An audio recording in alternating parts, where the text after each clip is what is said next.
Right, so our first keynote speaker today is Gavin Cormack. Gavin is a University of Canterbury graduate, specialising in pre-stressed concrete design while on a French government scholarship. He was appointed a principal at Becker in 1970 and was executive chairman for 14 years until he retired in 2009. He has led the design of many major concrete projects, including rail and road bridges and buildings in many parts of the world. He's also a Distinguished Fellow of IPENS and awarded a doctorate by his alumni matter in 2006. I'd like to welcome Gavin up to the stage to give his presentation.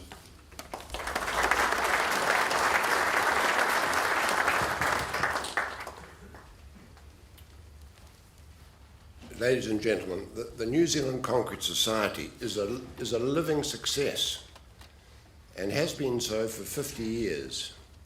Now this is a proud achievement, and that's why our birthday is to be celebrated. The Society has provided positive contributions both nationally and internationally, and I'm going to justify this claim, or seek to justify this claim, and to suggest how this came about, because I believe that you can build on and continue these achievements if you learn from them. At the heart of the Society is the commitment of many able leaders. So what were their motivations and what were the achievements? I believe the early leaders, not all of whom were presidents, were highly motivated because they considered their involvement in the Society as advantageous to their careers, that their involvement helped them strengthen their businesses, and in the case of academics, helped them improve the quality of their teaching and their research program. The starting point, I suggest, is that we need to understand the business and political settings that prompted the establishment of the industry, of the Society. In the 1950s and 60s, there was a massive surge of infrastructure spending in transport, roading, public buildings, forestry, and hydroelectric power. This was, of course, a consequence of the limited investment that had taken place during the Great Depression and during the First and Second World Wars. This infrastructure investment was controlled to a great extent by the New Zealand government-owned Ministry of Works. And then what the historian James Bellich has described as the process of decolonisation. This process began. It started in 1965 when Britain turned away from its empire, culminating in its joining the European Common Market in 1973. And as Britain turned away from the Middle East, this contributed to the oil shocks of 1973 and 1979. This destruction of our British market and the increased cost of the oil we had to buy placed our economy in a precarious position. This necessitated major reforms, but in particular, there was an urgent need to minimize imports and thereby save foreign exchange. So the concrete industry saw a market advantage that they seized. This was that the use of concrete in general, and pre-stressed concrete in particular, meant less imported steel and therefore a saving in foreign exchange. In addition, the avoidance of structural steel circumnavigated the strike-prone Boilermakers Union, thereby giving increased program certainty. And the classic manifestation of this union problem was, of course, the Bank of New Zealand building in Wellington. This structural steel frame building was delayed by strike action from 1973 until 1981. These twin arguments namely of saving foreign exchange and minimizing union disruption, were powerful in theory, but initially they did not gain traction.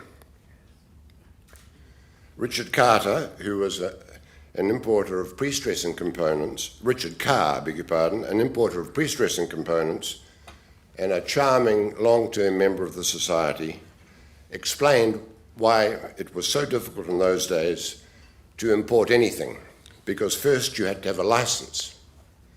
But licenses were hard to get as they needed foreign exchange. So the government decreed a policy that licenses would be based on what a company had imported in 1949. Why 1949? But that was the year that was chosen, which was, of course, before pre-stressed concrete existed.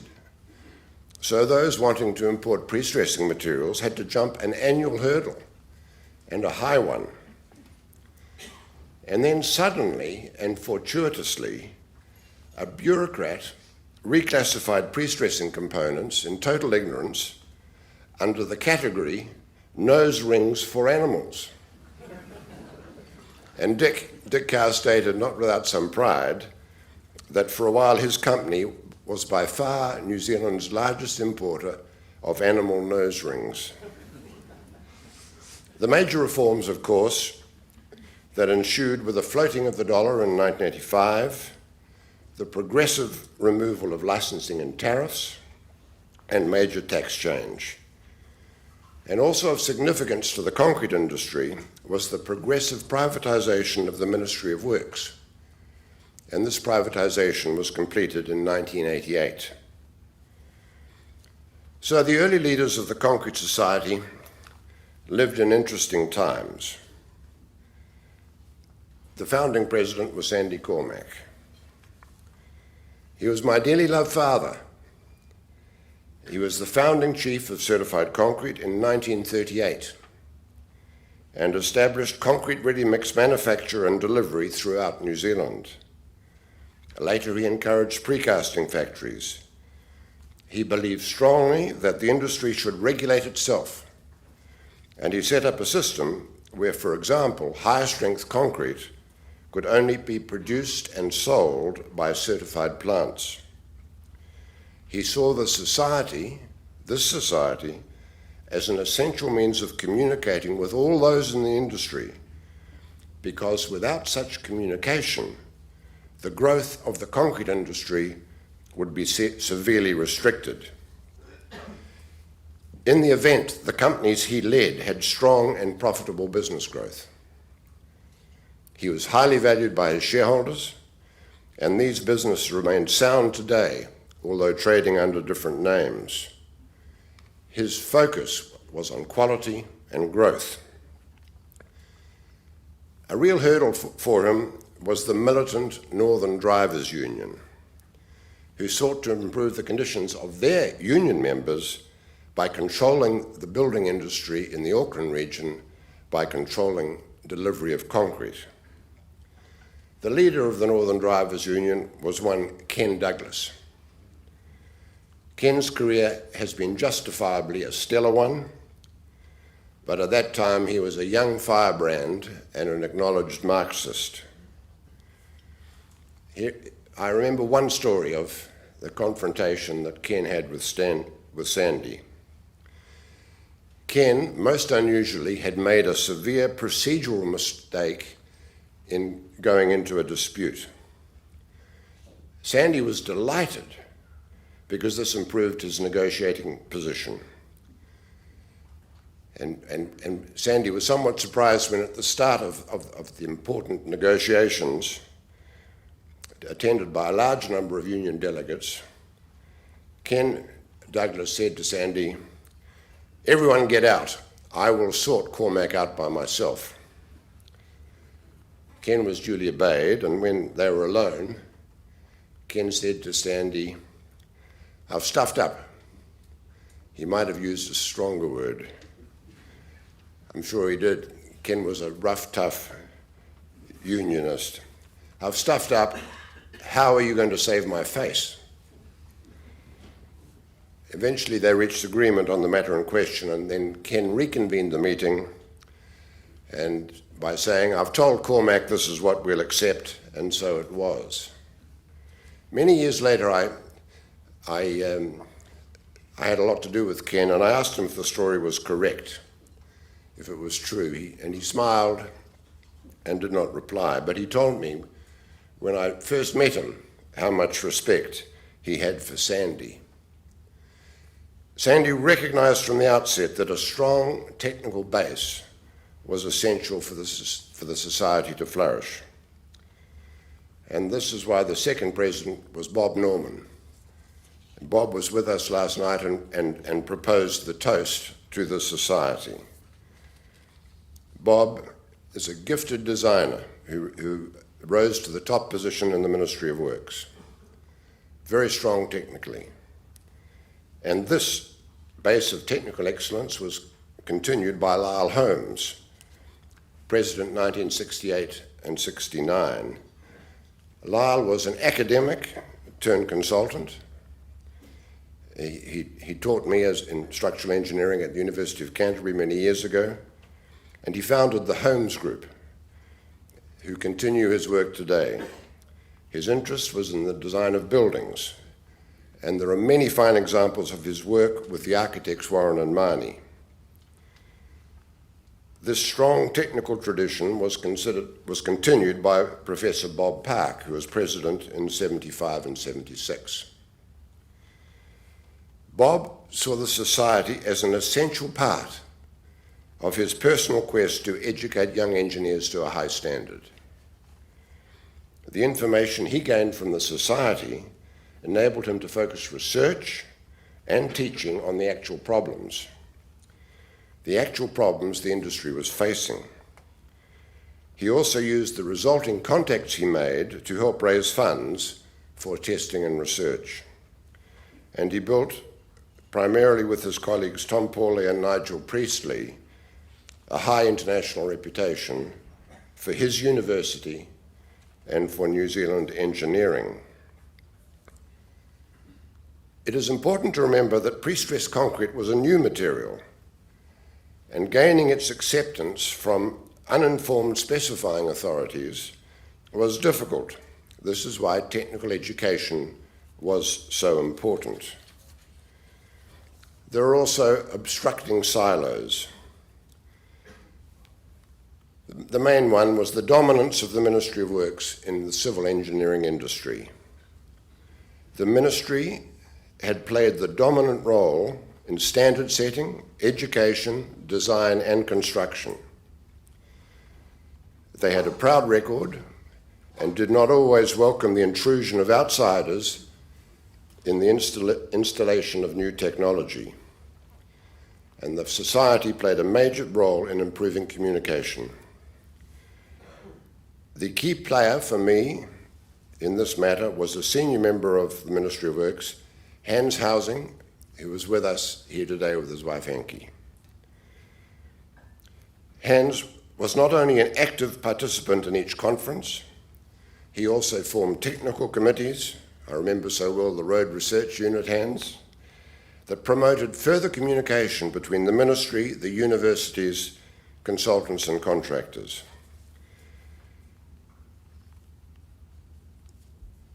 And then, also with us today, Stan and his wife Anne. Stan has told me of his initiation to the world of pre-stressing.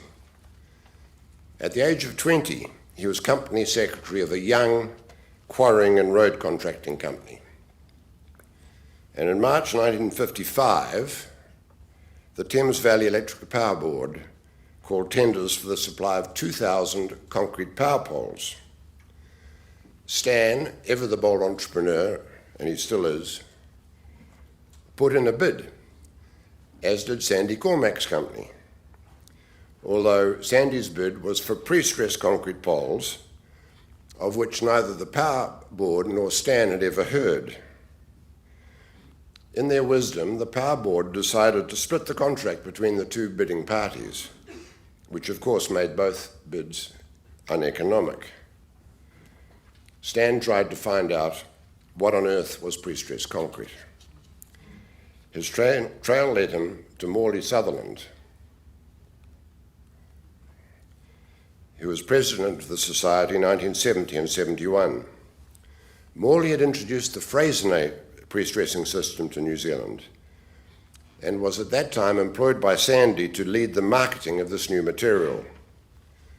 Morley advised Stan to make an appointment with Mr. Cormack, and this led to a joint venture and a long-term relationship for Stan, as Sandy involved him deeply in the business, putting to good use his skills, complementing the many talented engineers he had recruited around him. And then Rob Irwin, President 73-74. Rob founded Contec, BBR Contec, who celebrated their 50th birthday last year. He was a professional engineer with strong entrepreneurial skills. As agent of the Swiss pre-stressing components company BBRV, he was in competition with Morley and his French company Freycinet. So Rob and Morley were competitors, fiercely so, but both were enthusiastic contributors to the society. They were also instrumental in bringing speakers to New Zealand from Europe who kept us in the mainstream of pre-stressing technology. Morley played an important marketing role with architects, and in particular Miles Warren in the development of precast post-tension frames, and Bart Gillespie with lift slab technology. The first lift slab constructed in the Southern Hemisphere was a simple beach house designed by Sandy Cormack and built by him for his family in 1953. It was one story, formed by pre-tension units 8.4 metres in length, which were post-tensioned transversely. The total floor area barely made 40 square metres. I always remember Sandy telling me about his discussion with the local authority of the time, namely the chief engineer of the Waitemata County Council. "For God's sake," said the chief engineer, "don't submit your design for a permit. It will drive my guys around the bend." I checked the design 30 years later and decided I could add another story with safety. Permitting, of course, was a separate issue, and I'll say no more except that I demolished the old building 5 years ago and found the grouted post-tensioning cables to be in good condition. The links now with FIP, the Society and FIP, were very important and fundamental as we went ahead. So our liaison with the FIP, now the FIB, was important. And Harry stands out for me for his involvement in the FIP precasting groups. And this ensured a close collaboration of our precasting work with that taking place in Europe at the time. And we also contributed substantially in the field of seismic design. The annual conferences were essential attendance to those seeking to grow their businesses because of the relevance of the technical information that was being presented, along with the opportunity to share real-life experiences. The early years were funded largely by business. By that I mean precasters, pre-stressing component suppliers and contractors. And in fact, the Constitution required a minimum number of councillors from business as opposed to those from central, local government or consultants. The contractors who appeared regularly at conferences were Wilkins and Davies, Fletchers and Downers. Precast companies were also very active. But there are others outside the work of the Society who did a lot of hard work in putting our ideas into reality. And first in my mind here is rope construction and their general manager, Bill Parker. They had an amazingly low cost structure. They were not so strong, though, on delivery on time. And in fact, I remember having concern on one bridge site when the first thing they did when they established on site was to put down a vegetable garden. In those days, time was not as important as cost. But the essence of the society was the annual conference here at Wairaki. This was where participants discussed common problems, learned what was happening in Europe, which was the birthplace of pre-stressing, as well as discussing current and potential near projects, where we were updated on the latest research. We initiated alliances and above all had a lot of fun. And this helped break down the silos that existed within the industry. Bob Norman was always a popular figure as he gathered many around the Wairaki piano. And there are others who took their beer and perhaps whiskey to the Wairaki hot pool. They were remarkably friendly occasions and looked forward to by all, including partners. Now, what were the projects and who contributed to them? There are so many, and we've sought to do justice to them in our book.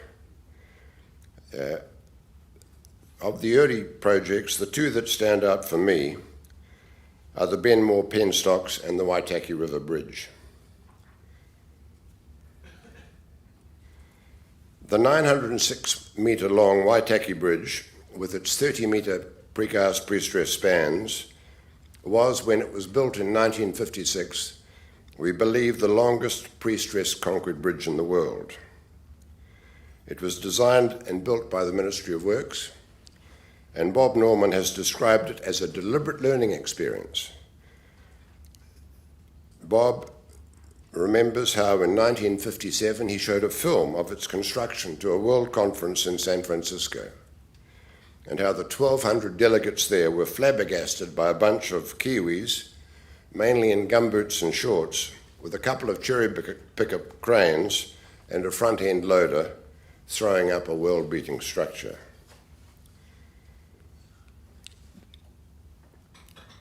Then Benmore, it's remarkable because it's the first use of pre-stressed concrete for penstocks, and on a massive scale.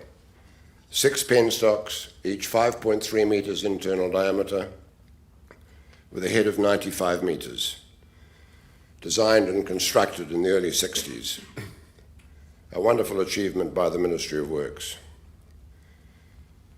In the next projects, I've selected a few in which I was personally involved with the aim of giving additional insight into the key issues involved in each, or some of the key issues.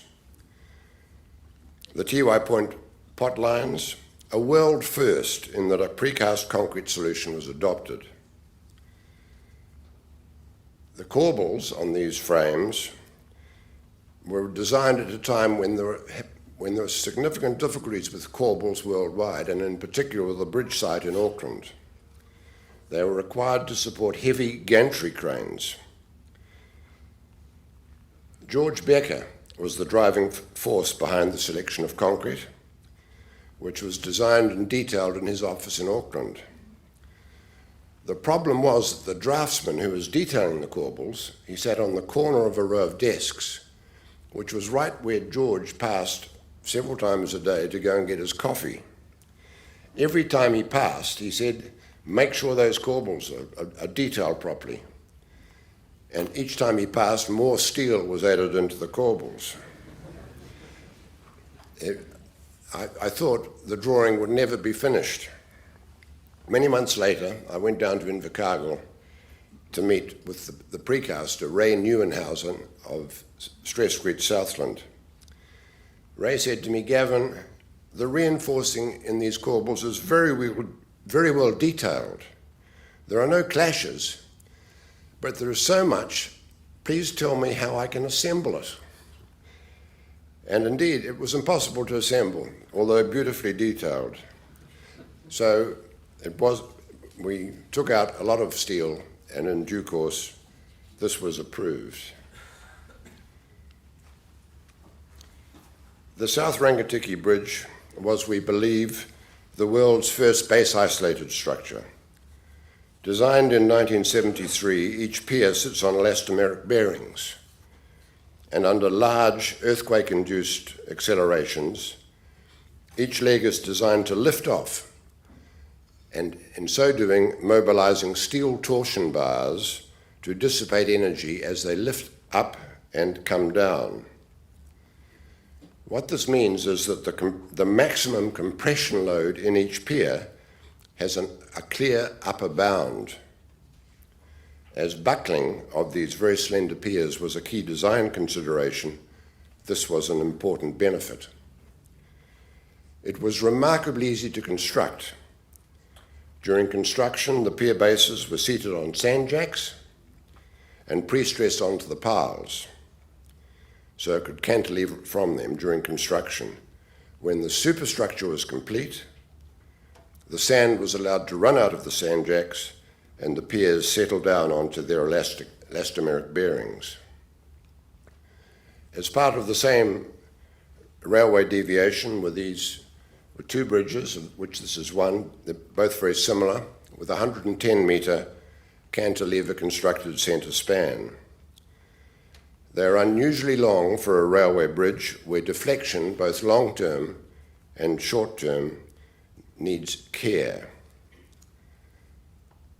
I remember so well making an inspection of them shortly after their opening when I saw a heavily loaded train, a ballast train coming, approaching the bridge. Feeling an acute sense of responsibility, I rushed to the centre of the bridge, which was lit, especially for my inspection. And I sat in the bottom, in the centre span, the bottom, and looked carefully at the bottom of the box to see if there's any cracking or any worrying deflections. There was no cracking. Deflection was imperceptible, but the noise was horrific. And then this is a hangar in Christchurch. It has a 122-metre clear span of the lintel beam supporting the structure, and Nigel Priestley described it as a bridge masquerading as a building. We compared this concrete alternative with more traditional steel solutions. John Hollings recommended to his client that the concrete solution should be adopted primarily because of its superior performance in fire. This was because the hangar was designed for servicing 7 aircraft concurrently, and with concrete there was a lesser likelihood of collapse should one aircraft be on fire. And the value of the aircraft were, of course, considerably greater than the cost of the hangar. Concrete was somewhat more costly than the steel alternatives and its construction more complex because of the need to add counterweights to permit progressive stressing. When, of course, the roof, which was structural steel, was placed, the counterweights were removed. These last two projects were, I suggest, of unusual complexity, and so we arranged an external peer review of our design. This was led very efficiently by Nigel Priestley, and I do recommend this approach to you. For example, the main columns in this hangar structure are highly loaded, but must be ductile. They are highly loaded, firstly because of the pre-stressed ties that you can see in this photograph that hold them down to take the cantilever bending moments, and secondly because in lateral earthquake-induced accelerations, vertical loads are transferred from one column to the other. And the University of Canterbury at that time was studying the ductility capability of heavily loaded columns. So their research and input was highly valued. And then the Eden Park boxes. In 1987, a rundown Eden Park was desperately in need of funds. This unusual and complex structure had to be constructed over the top of an existing stand, which had to remain operational without interruption to the sports of rugby and cricket. Their completion provided the owner with a return well in excess of the interest rates of that time, which were then 21% per annum. It is, of course, a single degree of freedom structure which is inherently undesirable. Nevertheless, we sought to make the structure ductile in the overturning mode. However, when we analysed it for vibration-induced loads that might be produced by enthusiastic crowd in the boxes at a pop concert, we found that indeed it could be excited, producing large deflections, even as much as a metre. However, we judged that the structure could accommodate such a movement without distress. So we judged the crowd behaviour that was the forcing mechanism would quickly cease if in fact resonance did occur.